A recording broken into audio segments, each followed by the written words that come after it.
Jangen itten majjere mo janga hande no ani. Fari jangen itten majjere mo janga hande no ani. Toroɗen Allah yo fewnu en e laawol ɓemɓe o nemini. Toroɗen Allah yo fewnu en e laawol ɓemɓe o nemi. Bismillahir Rahmanir Rahim. Alhamdulillah. Wassalatu wassalamu ala rasulillah nabiyina Muhammadin wa ala alihi wa sahbihi wa sallama tasliman kathiran. Amma ba'd. أيها الجمع الكريم السلام عليكم ورحمة الله وبركاته. سعادة فضيلة الشيخ الدكتور مبي كيباكا رئيس لجنة الفتوى وترائي الهلال بالمجلس الإسلامي الأعلى، فضيلة الشيخ محمد جلو الأمين العام لمؤسسة الهدى، فضيلة الشيخ محمد با نائب أمين لجنة الدعوة بمؤسسة الهدى، الحاج القاسم. أيها الجمع الكريم السلام عليكم ورحمة الله وبركاته. فأهلا وسهلا ومرحبا بكم في هذا البرنامج ألا وهو برنامج افتتاح مسجد عبد الله بن مسعود رضي الله عنه في بندن بدار الحاج محمد بوي بامبو هيريكو بتاريخ 29 من شهر شعبان لعام 1446 من هجرة المصطفى صلى الله عليه وسلم، الموافق 28 من شهر فبراير لعام 2025. فنرحب بكم في هذا البرنامج ونقول لكم جميعا أهلا وسهلا ومرحبا بكم. والبرنامج كالتالي بإذن الله تعالى. نفتتح هذا البرنامج بتلاوة آي من الذكر الحكيم يتلوها على مسامعنا الطالب أحمد ووري ابن محمد بوي جلو، طالب في مدرسة جليبيب لتحفيظ القرآن الكريم في بندن. فليتفضل مشكورا إن كان قريبا وإلا ننتقل إلى آخر. أحمد ووري محمد بوي جلو. haray musidɓe julɓe ɓawde yettuɗen allahu tabaraka wa taala juuluɗen ene laaɗo makko muhammad sallallahu alayhi wa sallam, haray meɗen wiya on ko bisimilla mon e oɗo programme yani uddutugol nde ɗo juulirde Abdoullahi ibnu Mas'ud darnande e galle alhaji Muhammad Boyi Bambo bundun ɗo nde wondi kadi e madrasat Julaybib li tahfiz al-Qur'an al-Karim. haray meɗen wiya on fof ko bisimilla mon ko saɗi mon ko tooli taw rewe yeeso caméra on. haray ko saɗi mon ko tooli en werni yeesoɓe men ɓen karamo ko men docteur Mbay Keba Ka ɓe anndanɗa hoorema kamɓe jooɗani ɗo Supreme Islamic Council e mawɓe ɓen mawɓe heeri ko ɓen fof kadi e seeniɓe ɗo ɓen fof e docteur Ceerno Oumar Bari hiɗen werna ɓe wondi ɓen kañumma e council on kañumma e alkali on e almamiɓe seeniɓe ɗo ɓen fof e inde muassasatul huda. meɗen wiya on ko bisimilla mon ko saɗi mon ko tooli. joni noon waktu on yeehi, haray programme on no woni e walorade noon en nodday oɗo suka Ahmad Wuri ɓiɗɗo alhaj Muhammad Boy. haray o udditana en nde ɗo jonde o jangana en alqur'anul karim. falyatafaddal. أعوذ بالله من الشيطان الرجيم. بسم الله الرحمن الرحيم. ومن الناس والدواب والأنعام مختلف ألوانه كذلك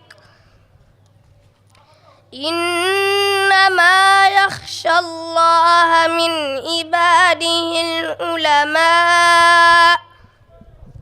إن الله عزيز غفور إن الذين يتلون كتاب الله وأقاموا الصلاة وأنفقوا مما رزقناهم سرا وعلانية يرجون تجارة لن تبور ليوفيهم أجورهم ويزيدهم من فضله إنه غفور شكور والذي أوحينا إليك من الكتاب هو الحق مصدقا لما بين يديه إن الله بعباده لخبير بصير ثم أورثنا الكتاب الذين اصطفينا من عبادنا فمنهم ظالم لنفسه ومنهم مقتصد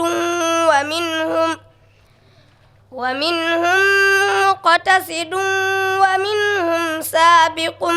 بالخيرات بإذن الله ذلك هو الفضل الكبير. ñu ngi nuyu mbooloo mi nga xamante ne ñoo fi teew te teewaay bi mu nekk teewaay jàmm yokkute ci lislaam mooy dafa am néegu yàlla subhanahu wa taala buñ tuddee sahaaba bu tedd mooy Abdullah ibnu Mas'ud radiyallahu an juma boobu lañu fas yéene ubbi tey incha allah yal na ko yàlla yombal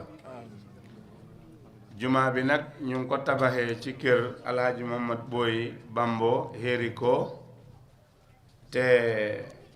programme bi comme nuñ ko tëralee gannaaw bu ñu nuyoo suñu kilifa yi jóge ci Supreme Islamic Council ak docteur Thierno Omar Bari docteur Mbaye Keba Ka ci Supreme Islamic Council ak ñi nga xamante ne kilifa yi waa Heriko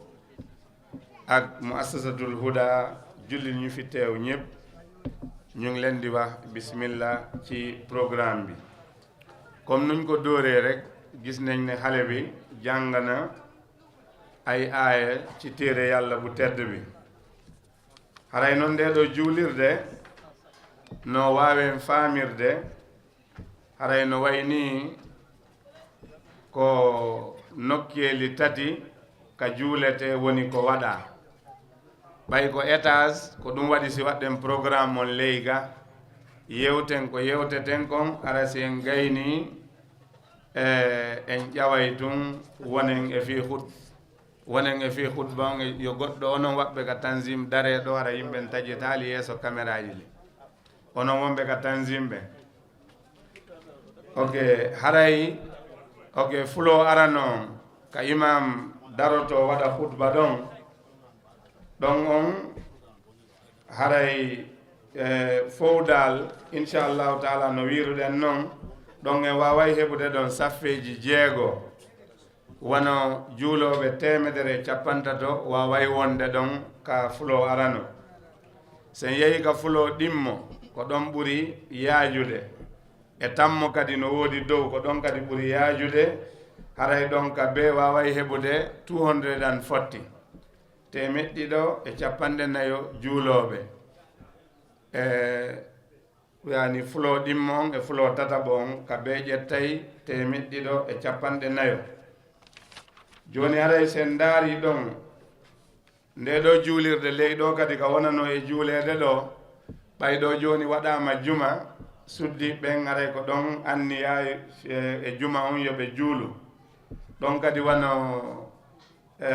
juuloɓe capanɗe jowo waway julde ɗon haray inchallahu taala ley kañum may fuloji ɗin tati waway ƴettude 660 juuloɓe no wawi noon ɓurde noon ɓay ɗon andi siko juma wata wa salawatul khams sino wawi ɓurde noon kono yimɓe 660 waway juulude ɗo haray métre ji ɗin ko wonɗen e uddutude ɗo hande gon juulirde tosokere leylere nden ka sonnaɓe juulata ɗon ɗon ko 7/6 wona 42 meter square sen ari masla yani ka fulo arano haray ɗon ko 13/8 ɗon ko 104 meter square fulo ɗin mon ko 18/8 ɗon meter square ji ɗin yahay 144 dowdojo on kadi maslan third floor on kadi 18/8 ɗon kadi yahay 144 maslan yahay meter square haray juulirde leylere nden ɗo ɗon yahay 42 meter square haray ɗiya tati e leylejo on fof no wawi ƴettude 434 meter square haray ko ɗum ɗo alhaji mouhammad ɓooyi o suɓi galle ka o hoɗi ɗon ka tumbere saare ɗo o jonni ɗum ɗo allahu tabaraka wa ta'ala gila hande ɗo si udditama o jeeya ɓiɓɓe ɓen jeeya hay e goto jeeya bal hiɗen wawi innude kadi ko kamɓe jeeyi e haala wokka goo kadi no wawi famirde kala arɗo juuliɗo jangiɗo alqur'anul karim jantiɗo inde allah baraji ɗin ɓe heɓay ɗi kaɓe wuuri e si ɓe fatike yo allahu subhanahu wa taala nennu haray musidɓe julɓe ko wonɗen e yewtirde ɗum ɗo ko yen andu ko wonɗen e arde masalan udditen kon no tolnori kon luñ ɗon wax rek ci gàttal juma bu ñu war a ubbi tey alaaji Mamadou Boye de tuddeewu ko boppam dafa seet ci tuur sahaaba yenenti sallallahu alayhi wa sallam Abdullah ibn Mas'ud moom la ko tuddee waxtu bi dem na waaye ñetti floor moo fi nekk first floor bi dina dem 13/8 loolu dina dem 104 meter square second floor bi 18/8 dina jël 144 meter square third floor bi tamit ci kaw 18/8 la 144 meter square kon meter square ak jàkk bi nekk ci suuf comme que tey suñ ubbee dina nekk juma ajjuma bi jigéen ñi foofu la ñuy jullee foofu tamit 7/6 la ñu am foofu 42 meter square kon ñaata meter square la joxe mooy 434 meter square loolu la alaaji Mamadou Boye jël mu ne jox na ko yàlla subhanahu wa ta'ala kon first floor bi nga xamante ne imam bi foofu lay taxaw xayma nañ mun na ko ëpp nag 130 prayers mun nañ fa jullee ñii di julli dinañ fa mun a julli mun na ëpp loolu nag ngir ne àjjuma nit ñi masla yaan dañuy xajalante second floor bi foofu dina jël 240 waaw third floor bi tamit dina jël 240 kon fii insha allah julleekaay yëpp luñ ko xayma dina jël 660 ñi nga xamante ne mun nañ fi jullee te xam naa comme que jumaa la si suuf fii tamit dina am ay nit alaaji Mamadou Boye lii la jox lii la jël mu jox ko yàlla subhanahu wa ta'ala tey suñ ko ubbee moomatu ko waaye beneen waxin tamit moom moo ko moom ngir ne lii kenn du ko doon képp ku fi julli nga jàng fi alquran nga tudd fi yàlla nga def fi itikaaf nga jaamoo fi yàlla tiyaaba bi dina ko am insha allah kon gàcce ngaalaama alhaaj Mouhammad Boye rabihal bay insha allah kon ñu dugg ci programme bi mubasharatan ok alkaali bi joxoon nañ ko kàddu su nekkee ne alkaali bi ñëw na fi Bundung comme que si goxam lañ nekk mu ñëw mu joxe kàddu walla ku mu ebal alkaali on no jógi Kongol Ibrahima Damfa na ñëw mu wax si tur imam yi nekk Bundun yëpp xam naa ñi fi bëri fii ay imam lañ. Assalamualaikum warahmatullahi wabarakatuh. Mbe kafo mol be kontonna ni jama sene me yalon ko walla bente jam folo mbe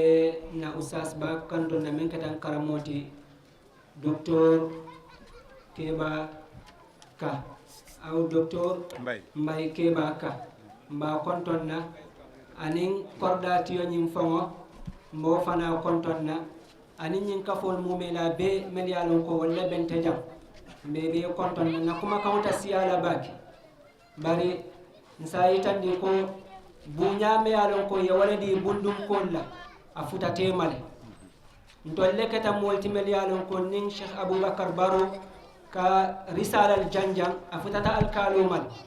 bari ñin talantan wato nga bad nga sangole solo nin al mamoni al kalu bebeji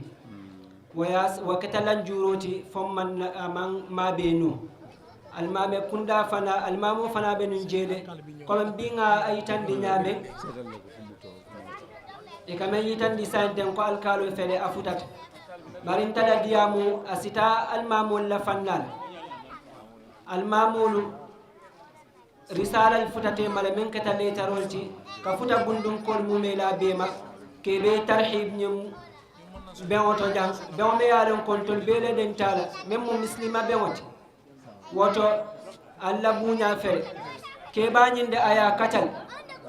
kata bake men kata nyin korda tiyoti kabirin nyin kuwanyin kabirin adatita kabirin safo nyin adunta nyin kabilo kono kana bula bikam anin tolle kasali misroto fana tan misro soton dijang ay talibol la taro a fejan walatina ka salijam bara abika kuke afanye amang nyin kabilo mol kala mutande hani kabringa yalo ay meyitandi badi ngol bennale de bari natolle be siri atolle mun kuke nyolti nin kuke ta jannim badi ngol be futala tolle ba kala mutande woto wo mu bunya dan walati mi alon ko ay walidi bundun kol ngoto mabe siri jamben ketan koto ma sane baroti ngoto seni nyol be jang kata koto Mamadou kabilo yurwa kafol fana beja barin safo ko bundumo bele be mabe rinja na honorable fana futata diamu ta jam fara bawo diamu jamabe nyaato mi alon ko wala mu programme woti mbeden tanga mellandi wato ka molu be konton koteke kalu be jey kalu nimbara ka fali ko assalamu alaikum wa rahmatullahi ta'ala wa barakatuh en jarnimo o do subaye haray machallah am nañ fi ay gan yu tedd alkaali bi eggsina ñu koy wax bismillah yani honorable Souleymane Jammeh ki nga xamante ne yaa National Assembly ku nga xamante ne moo toogal Bundung ak eggsina si jotaay bi ñu ngi koy welcome ñu ngi koy wax bismillah si jotaay bi kon amul dara lu ñuy def lu dul ñu jox alkaali mu gaaral ay kàddoom ko ɓe yewti ɗo gon wonde maray ɓe jarni Alhaji Mamadou Boyi hoddidan masalan ya hoddigal ngal ko hoddigal moƴƴal ɗo eɓe darnude nde juulirde ɗo ko kamɓe juuliɗayno kala ko ɓe fewjotata ɗo e diina kadi ko kamɓe on haray ɓe jarnimo ɓe weltanike mo haray no woodi fatunde heeɓinde alkaali on yaaruno ton kono Allah waɗi ɓe hewti kañum ma imam on kono haray ɗen jonnude alkaali on ko wannon time on koko woɗɗi. maa ngi leen a nuyu di leen sant seen tur di leen wàcce si seen wàccuwaay di nuyoo kilifa yi nekk fii yëpp di njëlbeen nuyoo suñu honorable Souleymane Jammeh di nuyoo ilimaan yi nekk fii yëpp ak kilifa yi nekk fii yëpp di leen nuyu ci tur alkaali di leen nuyu ci kilifa dëkk bi yëpp seen tur lii dafa nekk loo xam ne taranga la taranga yàlla la yàlla su la maye danga ko nangu borom kër gi dañ ko nuyu di ko gërëm di ko sant ak ñi mu àndal yëpp Bundung dafa nekk dëkk boo xam ne ñu ñëpp a ko bokk fii amul ràññaale amul soose amul pël amul joola amul daal ñu ñëpp a fi bokk kuy fi indi jàmm ñu ñëpp benn lañ ku fi indi safaan na xëy naa ñu randal la ci site waaye ñu ñëpp a bokk ndey a baay spécial jullit alkaal mu ne gërëm na leen sant na leen bii moom mbégte la si dëkk bi yal na yàlla yokka mbir mi li tax ñu yëkkati ko mooy yàlla te mbiri yàlla moom du tuuti nit ñi suñ ko bàyyi sax yàlla moom dafa yëkkati yëfam rek kenn mënu ci dara soo doom ñun fu nekk ni amuñ dara pour di leen gërëm di leen santa kontaan nañ ci tey kontaan nañ si ëllëg ñu ngi si seen gannaaw loo xam ne soxla ngeen nga fii si biir dëkk bi suñ ko yëgee luñ ci mun dinañ ko def te kilifa dëkk bi yëpp yëg nañ ko te soobee yàlla dinañ taxaw dimbale jumaa gi dimbale diina bi ba fuñ bugg a aaga yàlla yóbbuñu fa tànka dafa ñëw rek beneen tànka ñëw waa diina moom du dem waaw so maa ngi leen gërëm di leen sata wax bi waruta bare bi ko nit ñi bari nañ see jumaa la tey asalaamaaleykum wa rahmatullahi taala wa barakatu waaleykum salaam wa rahmatulah wax bi macha allah rafet na jaar na yoon kon aray en nani joni en watta ɗon tarjama en nani en yahay ka kalimat al majlis al ala li shu'un al islamiyya fi Gambia يلقيها بالنيابة الدكتور الشيخ مبي كيباكا حفظه الله ورعاه فليتفضل مشكورا جون عندي جولير داجي دين فوكو إلي سبرم إسلامي كانسول وني هراي نوم موبة من بن دو بأننا دا أوري ما سالدو نتون في لورندو ekala landal dina si arika council landeteɓe ɓe jooɗo ɓe waɗa fatwa ko docteur Mbaye Kebaka woni hoore on ɗon lujuna haray ko kamɓe joɗaniɗo council on haray ɗen jonnaɓe konngol maɓɓe ngo inchallah yani fale tafaddal mashkour muhammadin wa alihi wa sahbihi wa sallam mbooloo mi fi teew mbooloo mu tedd mi maa ngi leen di nuyu di wax ne asalaamaaleykum wa rahmatullahi wa barakaatu. waaleykum salaam. daje bi daje jàmm la daje xiiwal la daje yërmande yi la tam Supreme Islamic Council daje yu mel nii moo koy dundal moo koy yóbbu ca kanam néeg yu mel nii itam mooy néeg yi nga xam ne ñooy liggéey ci ronam di sàmm diine ji néeg yi ñooy néeg yi nga xam ne ñooy tasaare jàmm ci réew mu ne néeg yi ñooy néeg yi nga xam ne ñooy yar ndaw yi waaye ñooy yar mag ñi tam ñoo leen di yemale ndax néeg la boo xam ne li yàlla soxla rek lañ fi def ci wàlli jëfin mooy di ko jaamu googu ànd ak yar boo xam ne amul sudut moom ndax mbooloo mu bari ñoo fiy tasee moo xam ne jàmm rek lañ fiy dox mbooloo mu bari ñoo fiy tasee jàmm rek lañ fiy def mbooloo mu bari ñoo fiy tasee déggoo rek lañ fiy def mbooloo mu bari ñoo fiy tasee lu baax rek mooy nekk ci seen biir xol yi loolu Supreme Islamic Council mooy liggéeyam ngir tasaare jàmm ci réew mi tasaare ko ci àdduna si yëpp place yu mel nii fu ñu bari loolu xiiwali yàlla la alkaali bi wax na ko wala ki fi toogal alkaali bi wax na li yiw la xiiwal la dëgg la de néeg yu mel nii fu ñu bari xiiwali yàlla la ndaxte jàmm rek a fay juddoo ñu ngi gërëm ki nga xam ne moo joxe suufam joxe dooleem joxe kattanam joxe man-manam joxe am-amam ba lii taxawalut ko lu dul ngir yàlla ak dundal diine incha allah yàlla ku ko defal dana la fay xale bi doon jàng alquran ji bokk na ca lim doon wax mooy ñi nga xam ne dañuy jula ak yàlla suñu borom subhanahu wa taala ñooñu duñ daanu mukk waaw fuñ toll dañuy tonaw rek waaye duñ daanu duñ musa daanu kon Mouhamad Boy Diallo jërëjëf ci liggéey bu rafet bi nga xam ne def nga ko ñu ngi lay gërëm ci turi Supreme Islamic Council su fekkoon ne ñi nga xam ne mën nañ ko ñëpp def nañ ko ci seen gox yi ñuy samp place yi nga xam ne place yi jàngeekaay la place yi yareekaay la place yi xelaateekaay lu baax la place yi jàmm la place yi yiw la ku ko mën def ko ba doon yiw wi dana gën a tasaaroo ci suñ dëkk dana gën a tasaaroo ci suñu réew kon Mouhamad jërëjëf ci liggéey bu rafet bi nga def nii di ñaax itam ñi nga xam ne mën nañ ko nañ góorgóorlu bu kenn xaar kenn ku nekk da nga def ci sa kattan ndax bu ëllëgee kat bu la yàlla di fay dana neex de waaw bu la yàlla di fay dina neex de bu boobaa bul xaar kenn loo man rek defal ci sa boor ku la ca fekk baax na ku la ca fekkut nga def li nga xam ne loolu nga man loolu itam lu am solo la ñu jublu weer woo xam ne mooy weeru koor fa lay tëjee ñu am loo xam ne lu màgg la lu ñu war a bàyyi xel di ko topp mooy di seet weer nañuy seet weer wi Supreme Islamic Council dogu na ci waxtu woo xamee ne ci calendar bi muy topp am na 29 dana ko wax nit ñi ne tey mooy 29 su ngoonee bu jant bi di so xool leen ci xarfu bi ngeen seet weer wi ndax suñ ko gisee jaamu yàlla gi ciy tegu suñu xam ko loolu mut na semaine bi ko Supreme Islamic Council génnee ak tey mooy 29 bu ngoon jotee takkusaan jot ba timis di waaj a jot góor lu leen ngeen génn ngeen seet weer wi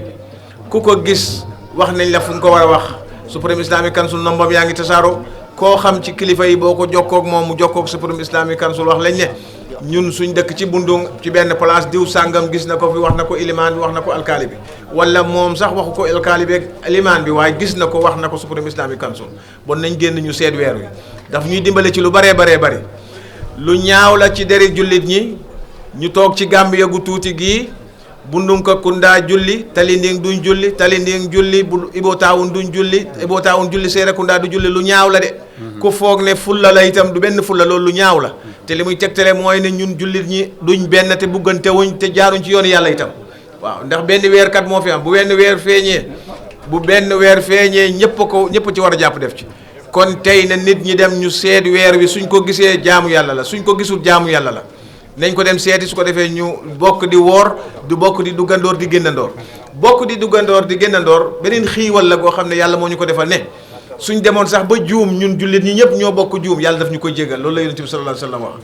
fitrukum yawma fitrikum yawma tafturun wa iidukum yawma tadhaun waaw seen dog ak seen or mooy bés bi ngeen andi yéen ñëpp or bu fekkee ne sax weer wi taxaw ngeen or ko yàlla nangul na leen ko bés boo leen di tabaski bés boobu ngeen yéen ñëpp ngeen bokk tabaski mooy seen bési tabaski su fekkee ne sax bés boobu di bési tabaski loolu du xiiwal loolu xiiwal la waaye bu ngeen ko defee kenn nag da ngeen di am bàkkaar de bon nañ góorgóorlu ñu seet weer wi ñu gis ko teñ fas yéene dugg ci weer wi or ko ak jàmm ak ni ko yàlla santaane suñu borom subhanahu wa taala ñu ngi ñaan yàlla na yàlla nangu koor gi yàlla na ko yàlla yombal yàlla na yàlla fay yàlla na yàlla barkeel allahumma salli ala muhammadin wa alihi wa sahbihi wa sallam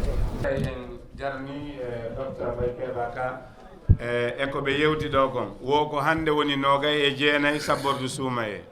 haray ɓe yaltinino kaydiji e leydi ndin fof ɓe sakiti yontere ɓaawo walla ɓuri mum ɓe wi Supreme Islamic Council no hollita ɓe heyɗintina ko hannde woni yen ndaaru lewru ndun hannde sina gemmuti si yiyama wawen andinde ɓe hollita en fof hooriɗen en fof taƴiɗen ɓeeɗo hoora ɓeeɗo wasa horude si goɗɗo no mantorde ɗum jara ko mantorde julɓe ɓen fof no hani wonde hunde wotere kon jërëjëf cheikhna kiitami maslan alkaali bi mu ngi yëgal ne juma bii nii tey alhamdulillah Bundung am nañ 51 juma yu nga xamante ne alhamdulillah no du jàkka de juma yu nga xamante su nekkee jàkka dina ëpp lool waaye juma yi nga xamante ne dañ fa dee xutba xam na am na at yu bëri ci gannaaw ñoom docteur Mbaye xam ne juma yëpp benn Bundung yëpp benn juma la Serekunda benn juma Dibakunda benn juma waaye lii moom yokkute la si dëkk bi yokkute okyan si Supreme Islamic Council kon ñu ngey ñaan yàlla subhanahu wa taala yeneen juma tam ñëw haray ndeɗo juulirde wona nde udditede ɗi anndanɗa hoorema ɗe waɗama registre Supreme Islamic Council no andi fi majji laamu ngun ɗo no andi fi majji heɓi ke jumaje 51 yo Allah nawru yeeso haray jonnirɗo ndeɗo juulirde fi allahu tabaraka wa taala ɗum woni yani Alhaji Mamadou Boy Bambo heeri ko aray ɓe jogii konngol haray yo ɓe ɓattoga ɓe werna hoɓɓe maɓɓe ɓen ɓe wiya ɓe bisimilla Alhaji Mamadou Boy Bambo haray kadi jooɗaniɗo ɗo maslan KMC maslan Lord Mayo haray kan kadi o hewti aray ɗe wiya ko bisimilla makko oɗo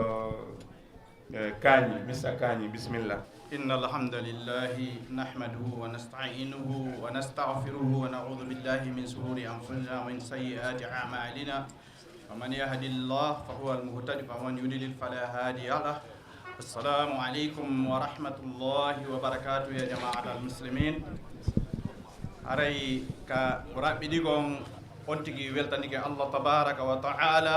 هاري ko bismillah mon ko tooli no ceernoɓe makiri ɗo ni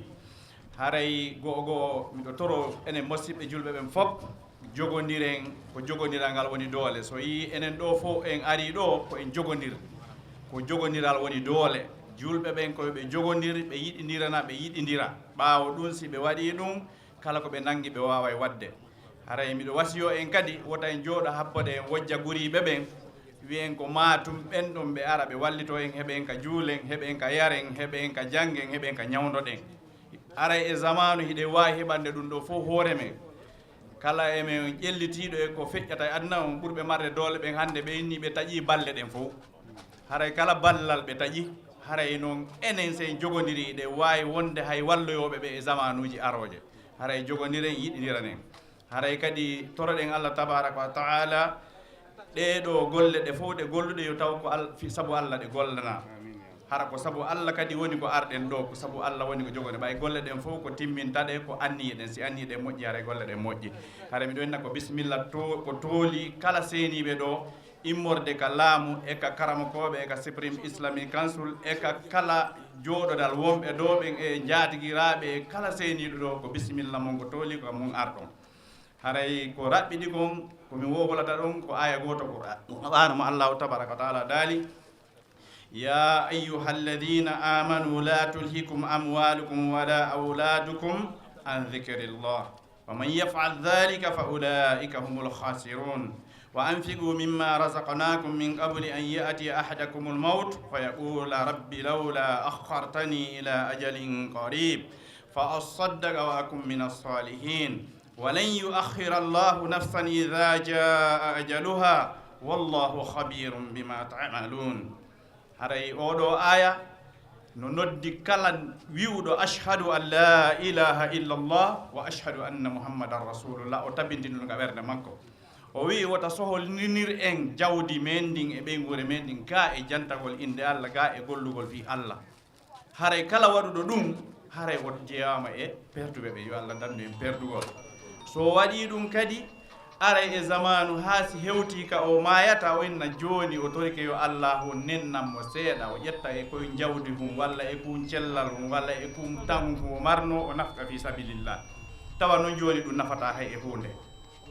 o wulla o torote wawata wonde Allah wi o wawata hankadi ɗum nennetake nettintake ko ma hotaka joni ma joni haray ko oɗo woni aya moni ferminde wa sallallahu ala nabiyina muhammadi wa ala alihi wa sahbihi wa sallama taslima kathira subhana rabbika rabbil izzati amma yasifuna wa salamun ala al mursalin walhamdulillahi rabbil alamin Allah mu ngi tatagal gan yëpp kii mooy Alaaji Mamad Boye mi nga xamante ne moo joxe jumaa ji jox ko yàlla subhanahu wa taala mu ngi tatagal gan yëpp mu wax ne tamit ñun nañ góorgóorlu bu ñu xaar ndimbal buy jóge ci biti bu ñu xaar arab bu ñu xaar tubaab mu ñuy gasal ay teen ñu ngi leen di sant nag di leen gërëm ngir ne ñoom de xam nañ luñ leen war te ñu ngi koy def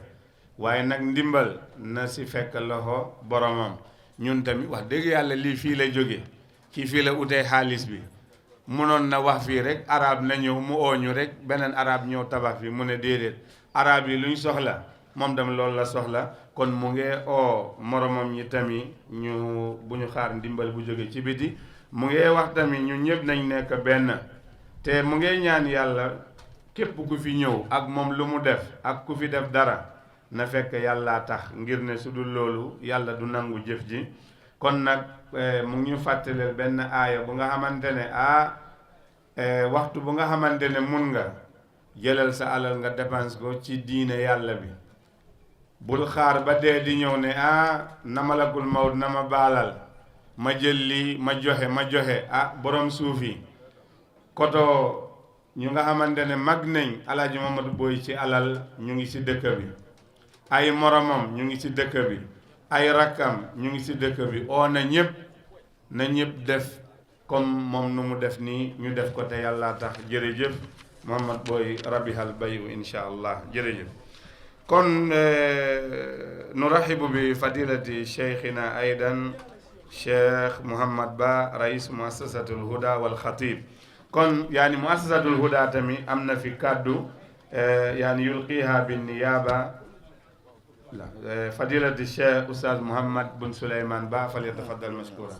الرحمن الرحيم الحمد لله على إحسانه والشكر له على توفيقه وامتنانه وأشهد أن لا إله إلا الله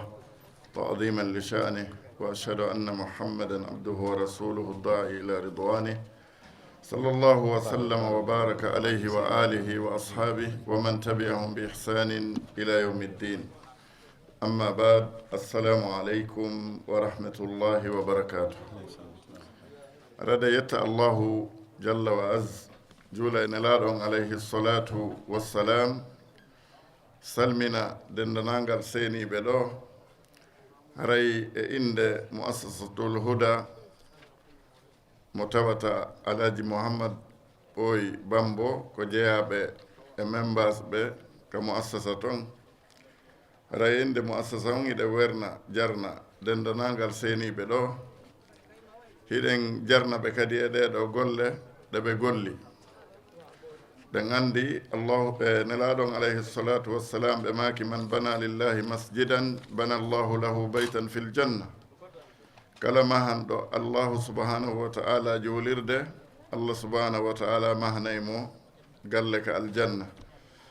yo allah subhanahu wa ta'ala mahamɓe mahana en fof galleji ka aljanna o newnana en o werna en ka aljanna firdawsil ala aray e inde muassasa on aray ɗen jarna dendanagal wonɓe ɗo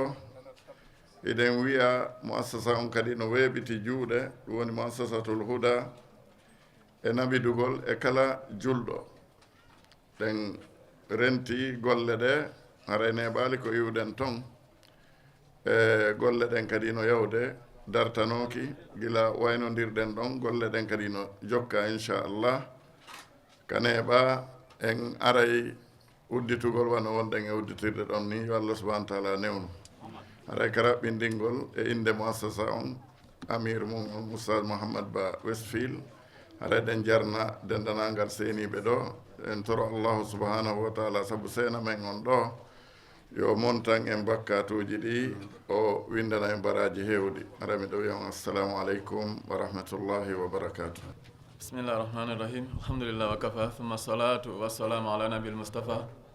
sallallahu alayhi wa ala alihi wa ashabihi wa man tabi'ahum bi ihsanin ila yawmiddin wa ba'd. assalamu aleykum wa rahmatullahi wa barakatuh. are moɓɓe maki ɓe salmini jama ko seni ɗo kon fof are fof ko saɗi ko tooli e nde nokkure meɗen nde allah subahana taala arsiken aray ɓe maaki siɗo yawti aray jama on fof wernama ko raɓɓiɗi kon tolnama e nokkure nden torama ɓeydugol o jogodirgol saabu si allah subahana taala newnani salndu woture calɗi heeri ko ɗi warri ni ɓe maaki haray si heeri ko fof jogodiri yen tañini ka ɓe golla ɓuri ɗum ɗo haray ɓe maaki yen ɓeydu jogodirde ɗaɓɓiten kala ko foɗɗen golliɗen en fof ko ɗon heɓeten doole ko ɗon kadi wawate yurmodirde siɗo yawti haray jama on fof wernama jama on fof tolnama jama on fof weltanama yen toro allah subahana taala ɗe golle gollat ɗo yo allah subahana taala newnan en ɗe golle nokkuli buyi e inɗe meɗen haray kamɓe musidɓe waɓɓe ɗum ɗo ɓen ko ɓiritanaɓe wakkilare muɗum e cende ɗen fof woni kaka sar ɗo woni kaka meɗen hiɗen andi ka meɗen kadi ko wonno programme ji ɗi wondiri haray humpina andirɓe toon ɓen ara heɓe jarna heɓe weltana hiɗen torodira en fof ye ñembu jogodiren ha sugu ɗum ɗo ɓurta ɗuɗude tawde ko needi fayɓe ɓe woni ko ɗaɓɓira ɗen ko enen ɗaɓɓira newugol ɓe joni noon koye sugu ɗiɗo ɓe wata ne aade ha janggo ɓe wawa nafude hoore maɓɓe e ɓe wonta dongal hoore maɓɓe hara ɓe wonali dolle woɓɓe goo ha ɓe wonta lorroɓe woɓɓe goo hara en toro allah subahana taala yo allah ɓeydu barke meminandeji maɓɓe ɗin fof enen kadi seenne ɓeɗo ɓen fof allah subahana taala newnan en fof tawiɗen tawede suumaye on handu lanna jaɓana en dewe ko suti kon newna e wawgol newgol ɓeygure men ɗen o danda en ninsa e hersa e perdi e wirtere fi dunia wal akhira barakallahu fikum jasakumllahu khayra assalamu aleykum wa rahmatullahi wa barakatuh. yewti e inde alhaji alkasim inde musidal heeri gongal fof wonɓe ɗo e wonɓe yaasi haray on jarama narfaw azan al awwal min al akh Kemo Camara Kemo. Assalamu alaikum wa rahmatullahi wa barakatuhu. maa ngi nuyu high table bi docteur ak Supreme Islamic Council representative yu ñëw fii yëpp di leen wax ne bismillah si kabila wi fii ñun dëkkandoor lañ ak Alhaji Mamadou Boy ak njabootam waaye alhamdulilah bu ñëwee si koñ bi ba léegi jàmm rek lañ sekkanteeg ñoom te jàmbaar la ku góorgóorlu la si affaire diine sampana fi jàkka am nañ fi tafisul Quran ay xale yu bëri macha allah te yar nañ xale yi ustaas bi jàmbaar la góorgóorlu na ñu bëri mookal nañ si alquran si kaw loolu ñun xanaa kontante rek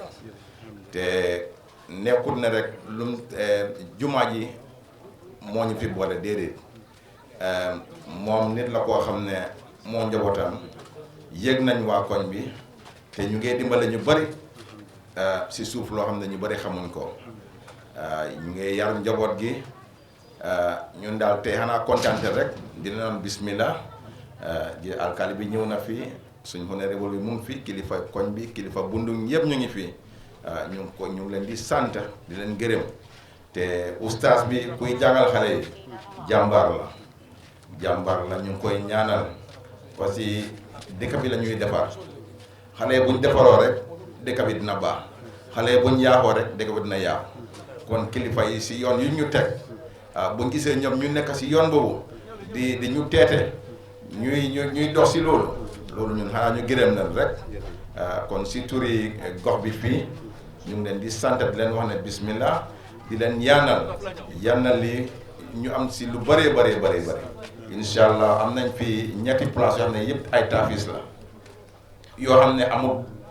200 meters seen diggante kon loolu sant yàlla bu rëy a rëy dan ngeen ñaanal ñu yàlla may ñu fi jàmm ju rëy a rëy asalaamaaleykum wa rahmatullahi wa barakatuh. Allahu akbar Allahu akbar Allahu akbar Allahu akbar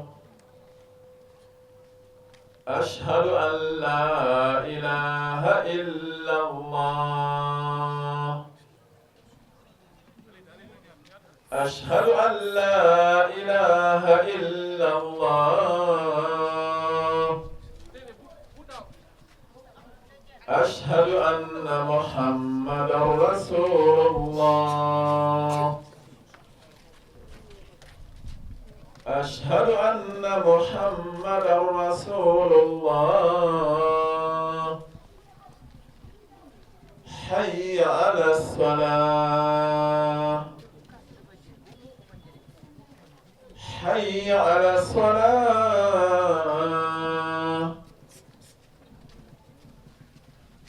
hayya ala al-falah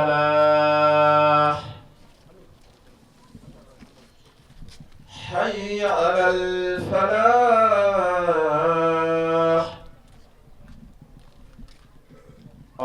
Allahu akbar Allahu akbar la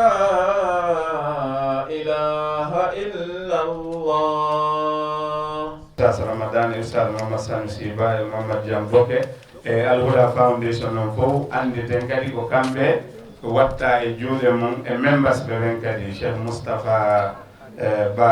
Jamiyatu Ansarul Islam Abouko ɓe fof ɗen wiyaɓe ko bisimillah ɗo programme hande noon ko uddutugol juma no wallinira noon yarata noon haray inchallahu taala Abou Fawzan suka mo anndanɗa hoorema ko kanko woni e jannude ɗo ko madrasat Djoulaybib li tahfise l Qouranil Karim ko kanko kadi woni imam on ka juulirde ɗo haray mo jogii konngol raɓɓuɗungol ɓay anditen wona juma tun daara no ga kadi jakka hari no ga daara hino ga ko boyi jaɓata wondude mum e nder galle ko ɗum alaji mamadou booyi moɓidiri ɗo ɓe ɓeydi kadi yo juuloɓe ariyasi ɓeydo ko juma e galle ga hoɗuɗa patron ɓe ɓuy jaɓataɗo kono haray ɗen wiya yo allah subahana taala jaɓu golle ɗen haray on suka daraniɗo en ɗo jemma e ñalorma ino jangguina ɓeɗo fayɓe Abou Fawzan Aboubacar Diallo e lahu kalima in kana qariban wa illa nantaqil. أعوذ بالله من الشيطان الرجيم بسم الله الرحمن الرحيم الحمد لله رب العالمين والصلاة والسلام على من بعثه رحمة للعالمين صلى الله عليه وعلى آله وصحبه وسلم تسليما كثيرا أما بعد maa ngi nuyu mbooloo mi ñi nga xamante ne ñoo fi teewu gannaaw bi nga xamante ne santan borom bi subhanahu wa taala julli si yonent muhammadin sallallahu alayhi wa sallam kon wax bi du gudda ñu ne xam ne la moo tax ñu dajee fi ngir yàlla moo tax ñu daje fi mooy lan ubbi masjid bi nga xamante ne ñu ngi ko sampa si kër gi ma bugg a si wax tuuti rek li loo xamante ne mu ngi si kër gi mooy daara ji daara ji nag am na ay xale yi nga xamante ne ñu ngi jàng si daara ji fii lu ñuy jàng mooy diine islam di jàng alquran ñu xam loo leen lan kan mooy yàlla kan mooy yonent lan mooy diine kon alhamdulillah te daara bi mu ngi si biir kër gi suñ bàyyee suñ xel am na ay kër yoo xamante ne am nañ ay daara waaye da ngaa gis ne daara bi dafay nekk si suuf waaye ñun suñ daara bi mu ngi si kaw néegam bi moom mu ngi si suuf yeneen néegam bi ñun suñ daara bi si kaw la nekk foofu la ñooy jàngee xale yi foofu la ñoo fanaan xale yi foofu la ñooy fox ak foofu boobu yëpp moom alhamdulillah mu ngi muñ te yàlla tax ngir lan ngir téere yàlla ji la gay nekk di jànga moom mu jël place boobu def ko lillah pour xale yi jàng alquranul karim kon amul dara lu ñuy wax lu ñu sant ko moom borom kër gi ba pare maa leen di ñaan ngeen ñaanal xale yi nga xamante ne ñu ngi jàngee fii seen njàng bi am barke ñu daal di jëfee seen njàng bi gannaaw bi nga xamante ne génne leen fii incha allah suma kàddu nag du bëri nag. asalaamaaleykum jërëjëf. kon mayor bi am na fi kàddu mu ñëw mu wax suñ fa jógee ñu ñëw yaan si honorable Souleymane Jammeh ku nga xamante ne si National Assembly bi moo toogal Bundung ñun ñëpp xam nañ taxawaayam man ak moom xamante nañ démb balaa tey te am na beneen place bu nga xamante ne bokk nañ ko tamit si benn association si diina balaa muy li comme moom mu ngi yëngatu ci islam bi mu ngi yëngatu tamit si politique bi te ñu ngi sant tamit nguur bi ok Gambia government ci njiital yaa ngi excellence président Adama Barrow ngir ne soo gisee ñu ngi tabax lii di dajale fii di ñëw di ubbi wax dëgg yàlla jàmm moo nekk si réew mi kon nag duñu fi jóge lu dul ñu ñaanal ko yàlla dollil ko jàmm moom ak nguuram bi yàlla dolli jàmm ci réew mi weer koor bu nga xamante ne si la ñuy jublu yàlla nañ ko fekkee si jàmm kon ñu jox ok Mr Sanjari Kani mu wax si tour mayo jërë ngeen ñi a'uuzu billahi mina shaytaani rajiim bismillahi rahmaani rahiim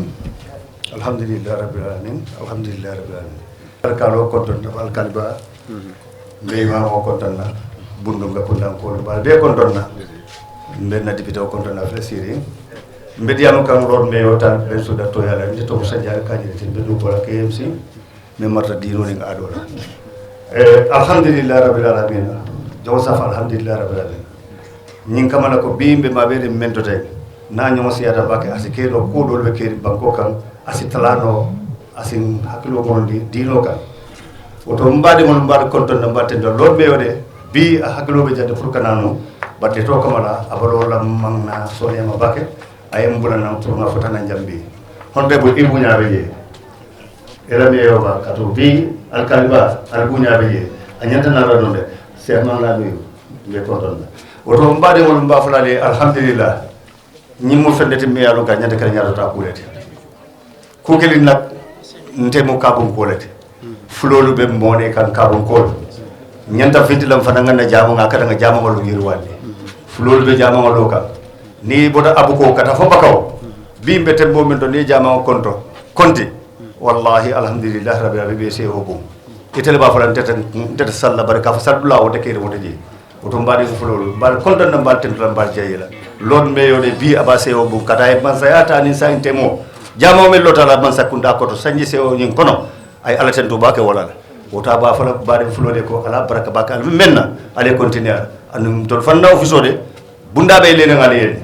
wati wati nan na dale bunda konko ni ngamen soto be o kala je ay bulu fe dum bulle me ya don ko abe moto kono ko ma saydo go foto kay ba be ko kan na di dale mbajindi la pour ka di yalla adama do yata ñon din pour salon ko afana yine contribute ko ñon ko ala baraka Sanjari Kani ko fi toogal masdar loolu mais jërëjëf ci kàddu yu rafet yooyu kon lu ñuy def rek mooy ñu dem ok si honorable Souleymane Jammeh mun nañ wax ne moo fi toogal nguur bi moo fi toogal président bi ngir ne ku toog si National Assembly member su ñëwee dafa mel ni government bi ñëw na kon moom la ñuy jox kàddu bi mu ñëw su ko paree am nañ suñu secretary bi Al Huda Foundation Cheikh Mouhammad dina summarize lu ñu fi wax yëpp ci English ngir ñi nga xamante ne Star TV ñu ngi fi ñu ngi leen di welcome Fulbe TV tamit ñu ngi fi ñu ngi leen di welcome ak yeneen media yi jërë ngeen jëf. ok honorable you are welcome. asalaamaaleykum wa rahmatullah taala wa barakaatu. maa ngi nuyu ñëpp ñoo xam ne ni bàyyi nañ seen soxla pour ñëw pour yëfi diine bi di nuyu ku tax bés bi fii sabilillah mu def ko fii sabilillah jël amam jël énergie sacrifice lu nekk pour liggéeyal yàlla ñun dañ ñu dee ooyee honorable waaye ñaakaar naa ne façon nit yi ñii lañ war a wax honorable ñun saaban lañ moo tax man du ma dee dañ ma ko dee ooyee waaye du ma ko dee bëgg sax waaye xam nga jamono moo mel noonu maa ngi nuyu suma mag ñu ngi laa nuyu bu baax Mr MC maa ngi nuyu tamit kilifa gox yi fii koo xam ne ni wax na fi si turi gox bi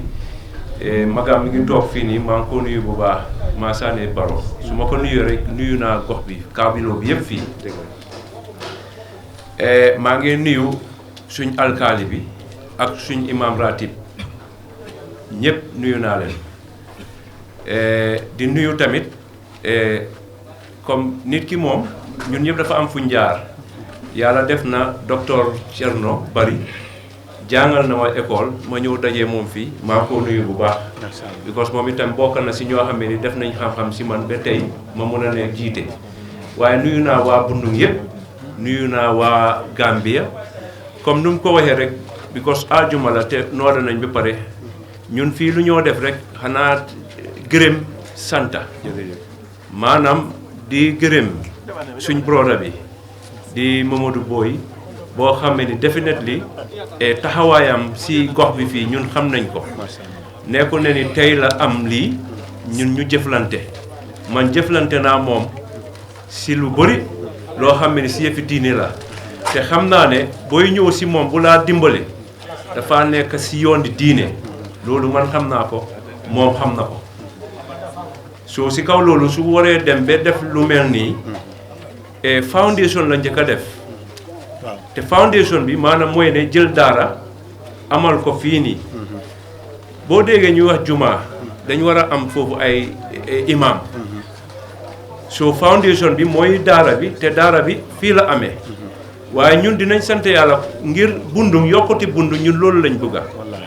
te juma su amee yokkute la si développement yokkute la si diine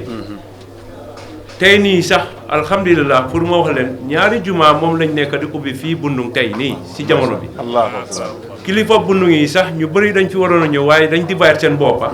moo tax Alaaji Seeku Konaate mu nekk fii nii soo loolu yëpp yokkute la soo si kaw loolu di wax ne ni waa Bundung waa Kabilo bi juma bi mi ngi nii juma nag nit su ko sampee léegi nekk na néegi yàlla néegi di muslim yi la na ngeen try by all means especially ndaw yi ñuy dem si juma bi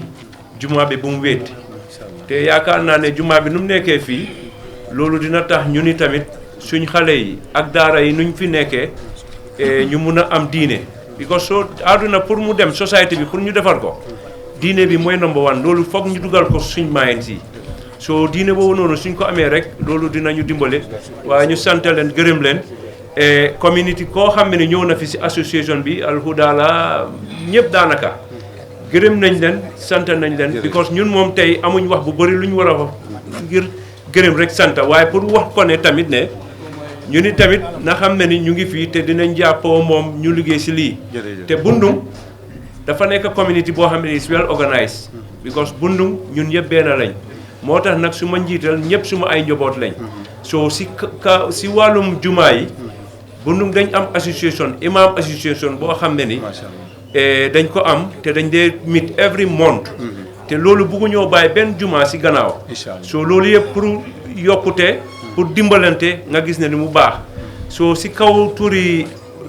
waa Bundung ak turi nguur bi ñu ngi gërëm Mamadou Boy ak ñëpp te man muy toog fii tamit pour ma seede Supreme Islamic Council docteur Mbaye Ka nuyu nañ leen sant nañ yéen lañ war a congratulate sax because Supreme Islamic Council lii bokk na si seen liggéey ne gis ne ni diine bi mu dunda te yaakaar na ne jumaa su amee rek diine buy dunda la te amut foofu si National Assembly bi si boppam comité bu amee affaire yi diine bi man maay seen président bi soo mii ni ne Supreme Islamic Council maa ñoom dañuy liggéey yàggut sax ñu ngi jógee si ñoom so ñoom tamit dinañ leen wax ne ni ngeen bàyyi seen xel si jumaa yi anything loo xam ne ni baax na pour imaam yi because suñ imaam yi foog nga waxal leen because imaam yi ak ustaas yi dañ leen war a di dimbale surtout imaam yi because imaam yi ñoo dee jël ñoo dee ñëw si dëj yi ñoo dee dem si takka yi ak ngénte yi so pour at least ñuy seet naka lañ leen a mun a dimbalee du anything soo dajee moom sax soo amee sa haadiya nga jox ko waaye dama gis ne ni imaam yi dañ leen dee bàyyi nit ñi dee dem waxuma sëriñ baaxut de waaye sëriñ yi lañ dee gën a màggal daan imaam yi te imaam moom moo laa jiitu soo moo laa jiite soo si kaw loolu gërëm nañ ñëpp sant nañ ñëpp waa Bundung ñu fi nekka yéen ñëpp gërëm nañ leen sant nañ leen ñun ñëpp nañ jàppa gis na ni lii affaire yi diine la ñu dimbale daara bi tamit asalaamaaleykum wa rahmatullah salaatu wasalaamu ala rasulillah muhammad ibn abdillahi wa alihi wa sahbihi wa sallama tasliman kathira. All praises be to Allah subhanahu wa ta'ala, and we pray on our beloved prophet Muhammad sallallahu alayhi wa sallam. Peace and blessings of Allah be upon him. As you all know, we are here in Bundung Kakunda in the Republic of the Gambia, and we are about to inaugurate a masjid, one of the masajids of this area, Bundung Kakunda. And this masjid is named after Abdullah ibn Mas'ud ibn Ghafil, whom you know is one of the companions of the Prophet sallallahu alaihi wasallam. May Allah be pleased with him, radiallahu anhu. This Abdullah ibn Mas'ud was the first to recite the Holy Quran openly in Mecca. And he is among those who accepted Islam very early. And some people counted him as the sixth companion who accepted Islam. May Allah be pleased with him. And this masjid is named after him. And he passed away in the year 32 of the migration of the Prophet sallallahu alaihi wasallam, which is about 653 AD. Alhamdulillah, this masjid is built by Alhaji Muhammad Boy Jallo, who lives here in Bundung Kakunda. And this masjid is housing 660 prayers at a single time, but in stages, as we know, because of the plot of land. We have floor 1, and then the second floor, the third floor, and even the ground floor. So the ground floor is accommodating possibly 50 prayers at a time, and the first floor is accommodating 130 prayers. The second floor is 210 prayers, and the third floor 240 prayers. That will give us 660 prayers, performing their prayers at the same time in this masjid named after Abdullah ibn Mas'ud. This masjid is not for Alhaji Muhammad Boy Jallo, but it is for the Muslims, especially those living here in Bundung Kakunda. It's a challenge to all of us. As Muhammad Boy Jallo, who has spent his money, his wealth, for the sake of Allah, and it is part of the running charity Sadaqah Jariyah, which he will enjoy, inshallah, as soon as he leaves this dunya, right from this dunya to the akhirah. Because according to the Prophet sallallahu alaihi wasallam, whosoever built a masjid for the sake of Allah, even if as small as the nest of a bird, Allah subhanahu wa ta'ala will construct him a palace in Al-Jannah. May Allah subhanahu wa ta'ala construct him that palace in Al-Jannah. Ameen. And in his word, as the one who has spent his money for the sake of Allah, Alhaji Muhammad Boy Jallow, he is challenging all the other brothers and sisters whom you know are well-to-do financially to imitate him. And I believe most of the speakers go through that same advice. People to imitate, we should not wait for Arabs. We should not wait for the Europeans or the Americans to come and build masajid for us. So many people will say, okay, we have acquired the land. Let's wait for people to come and build the masjid, or even drill a well for us, or even build madrasa for us, where we have people whom you know can do it. The only difference is that maybe they know the interest and the benefit of spending their wealth in the way of Allah. Whereas some of us here, we don't know. We have the money. We have people who are well-to-do financially. So we urge people who are well-to-do financially to build masajid, construct mosques everywhere, construct schools, hospitals, drill wells, boreholes for people to benefit. Because this is the running charity which will benefit the person who has done that from this dunya to the akhirah. Of course, also, they said this is the 51st masjid, possibly in Bundunka Kunda. I think a lot of masajid, 51 masjid in Bundunka Kunda. May Allah subhanahu wa ta'ala grant reward to all those who have constructed this masajid, including this masjid. And this masjid is not only for prayers. We have the second section, that is the tahfiz, which is July Bill. And I think we all heard from the headmaster of that tahfiz a while ago. Here we have children who are memorizing the Holy Quran. Boys and girls who are memorizing the Holy Quran in this place. So we want people to imitate Alhaji Muhammad Boy in constructing masajid and also places where people can memorize the Holy Quran. And of course, he is trying to pave a good way for himself, and we also want to get the same way. Inshallah, may Allah subhanahu wa ta'ala bless us all. And we thank you all for attending this inauguration program on the 20th.